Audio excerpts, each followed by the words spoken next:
Hello, this is Johnny Cycles with CyclesGaming.com here with my fourth match of John the Lukka Surprise. About the mulligan, the 6-land hand away. We are on the play. Now we have a 5-land here. Okay, well, we're going to keep. We have a little bit of ramp, a Thought Seize. We can see what's going on with our opponent before casting our ramp spell. We will probably put a Stomping Ground to the bottom. The reason why I'm going to do the Thought Seize first, there's two reasons. One, we don't really have anything for 3 mana that we want to ramp into. So we're not going to gain that much value unless if we hit a Ragavan, we might be sad. But even then, 2, we want it to live. So if they have 1 kill spell, clear the way for it. Oh, Rhinos. So either the creature, so they're going to kill, or they have the Rhinos in hand. They're going to kill our Hierarch if we play it. So that's gone. We could get rid of one of their outbursts. Sad face. Alright, well, we'll take the Shardless Agent. Our hand does not line up well against what they're doing with their hand, which is very good. They have 2 Cascade spells and a way to interact with what we're doing. So I can't imagine our opponent would want a better, like, what more could they ask for? Perhaps a Force Negation. Hopefully we'll hit another creature here. Or hit another Thought Seize. So now we're going to do that again. They drew another Crashing Footfalls. Alright, so they're not drawing particularly well, but neither the 2 Thought Seizes is great, so we'll take the Violent Outburst. There is some benefit or thought to taking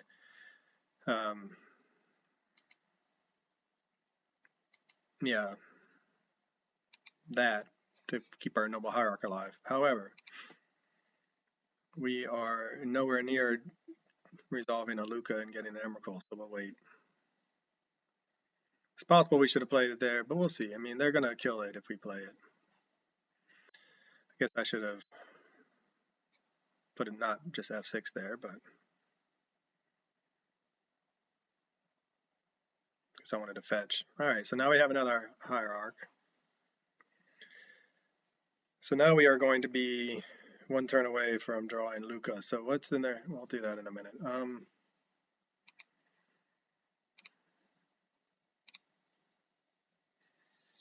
So if we draw a Lukka next turn, we should be in a pretty good spot. They do play ways, I think, of returning it to our hand. But this is why we are holding on to our Noble Hierarch. We'll see if it matters, but this way they can only kill 1. And then if we draw a Lukka next turn, we should get the Emrakul. Alright, gonna go get a land. So I think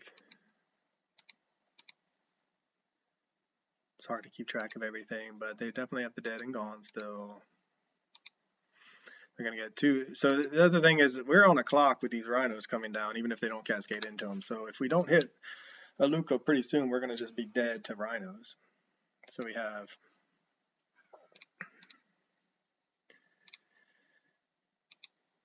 basically this turn will be our best turn at winning. And another useless land. So they're going to kill our Noble Hierarch once we go to combat.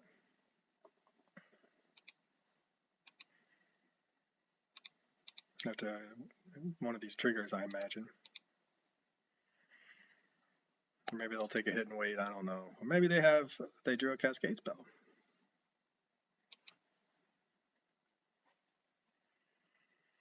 Alright. End of turn, maybe?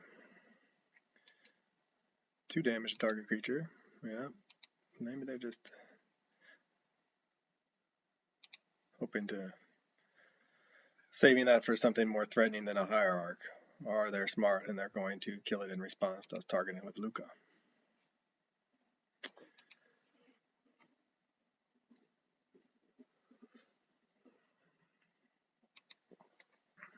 Okay, so now we have all the pieces of our puzzle.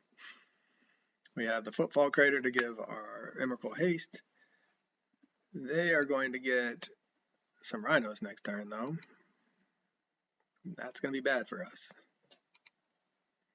So we could cycle and hope to get the Emrakul. Or I could cycle and hope to get the Lukka.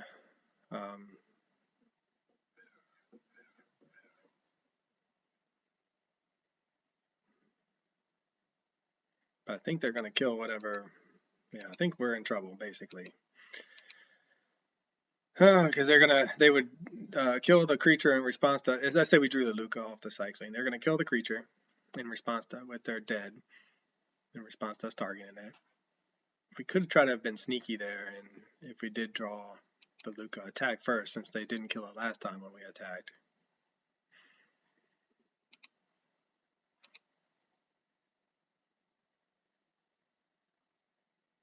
Attack first and then go to cast the Lukka and then exile it, because it'd have too much toughness to die.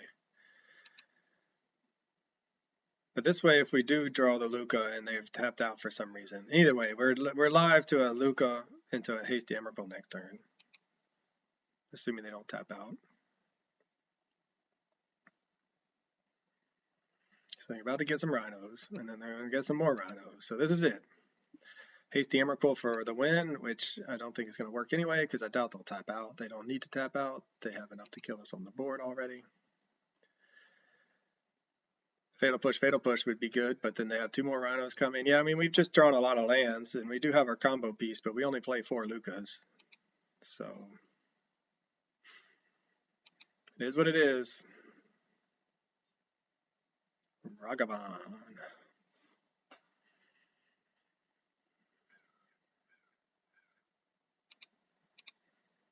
Well, so this will clear the way, I think. They'll use it if they didn't draw another one at least.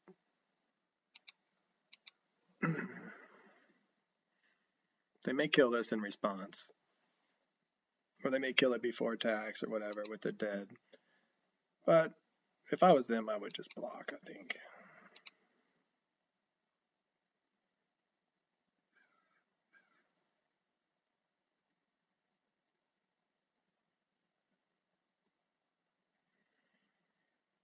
All right, there goes their dead. So now we'll take the 8, and then we'll hope to draw a Lukka, and that they have not drawn any sort of answer. And we'll hopefully, that's our one chance here. Hasten in and Emrakul on the next turn. That's what we got.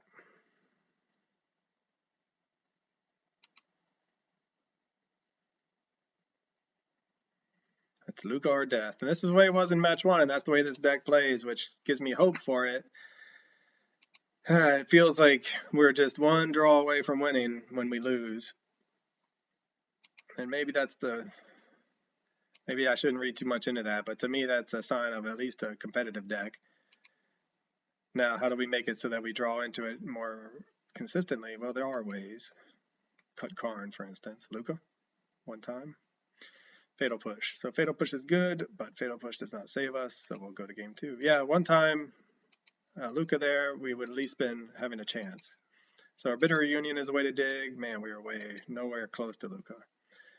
Karn has done so much work in the right spots, it's hard to want to cut it for just making the combo more consistent when it's easy to interact with the combo. All right, so Force of Vigors can do nothing. I was going to say take out artifacts, but they're not artifacts. Gain some life.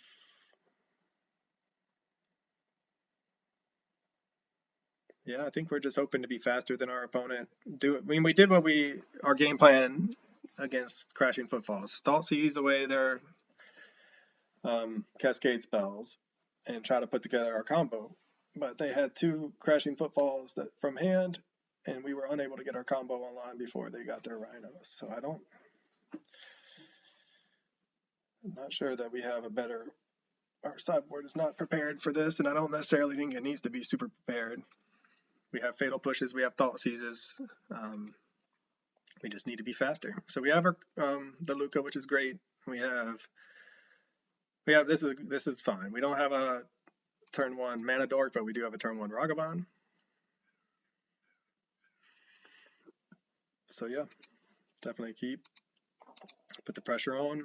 We can use this Bitter Reunion to refuel, find something that we need. Put our opponent to the test here with this Ragavan. Maybe we'll draw a mana dork. That'd be nice.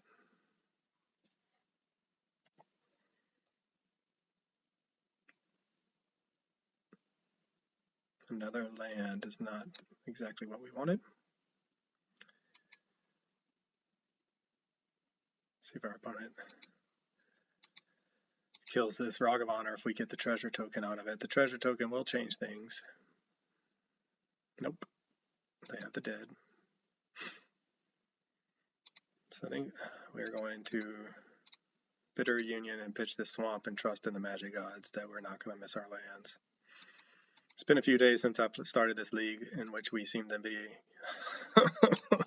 missing land drops. Oh, the worst possible card to draw after we just got rid of our way to discard it. And we didn't hit a land. So I guess, as I was saying, it's been a few days since I started this league. It was the weekend, so, you know, that's my big work days.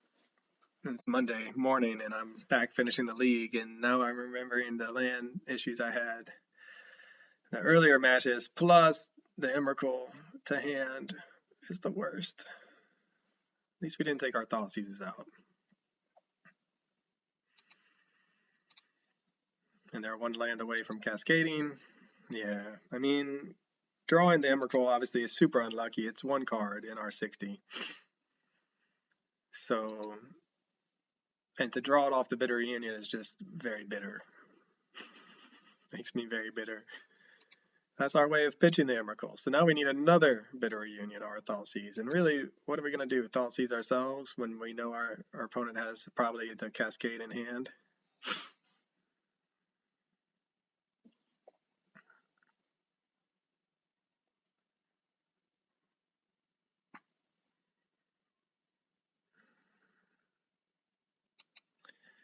Yeah, we are just a long ways away from doing anything, and they're about to Rhino, I'm sure. It could be wrong, though. It's possible that the Rhino deck didn't keep a hand with Cascade spell in it. They don't care about this because they're about to kill it with Rhinos, but that's all right. Let's see if we can find something to cast next turn that will help us.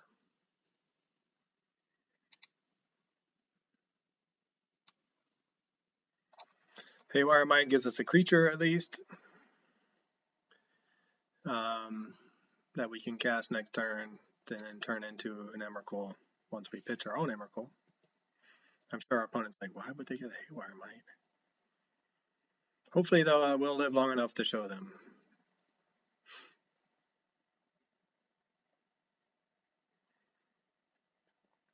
So what we want to do here is next turn, we want to draw a land. Or maybe what would be better is next turn draw, and we have this, so we need land, but we also need, so we need to go land to have a chance. And that's 2 turns, and we're taking, they might just go for life total. Hopefully they'll kill the card and they'll apply us to 2 turns, and they won't have a second Cascade spell. Which normally, as we saw with the opening 7 that we Thoughtseized them, normally they have 2 Cascade spells. There's, I think, 8 in the deck, and they always seem to have 2. It's true I have played against Rhinos before where they didn't find it for a long time.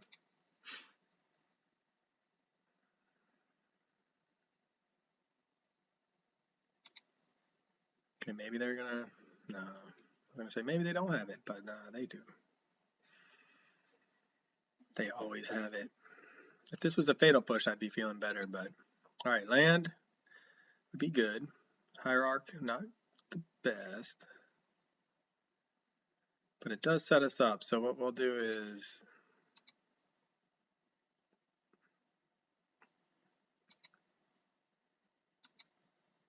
at least the Haywire Might can gain us a little bit of life. Now our opponent's probably gonna be like, what is going on with that Thoughtseize? They're not even targeting us.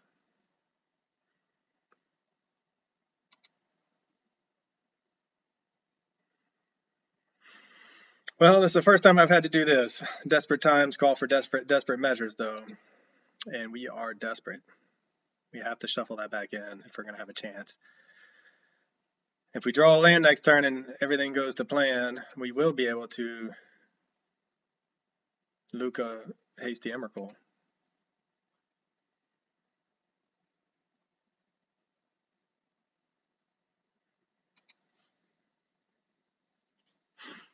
I'm sure our opponent has no way to interact with what we're doing. And it says target player reveals their hand. I wonder if they saw our hand or not. I think they did.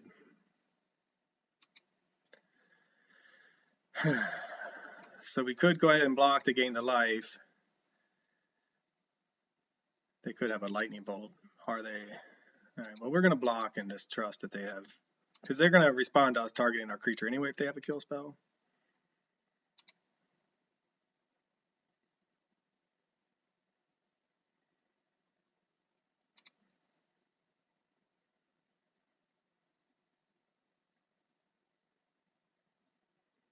Okay. All right, we need to draw a land here. They still have the mountain open for our dead. So we're still not drawing. If we draw a land, we still might not be alive, I should say, but we need to do a lightning bolt at the end of their turn to get them down to Emrakul dying range. So land off the top, and our opponent does not have a kill spell. That's what we're hoping for. We need to land off the top to give things haste. So one time, no tap land, land.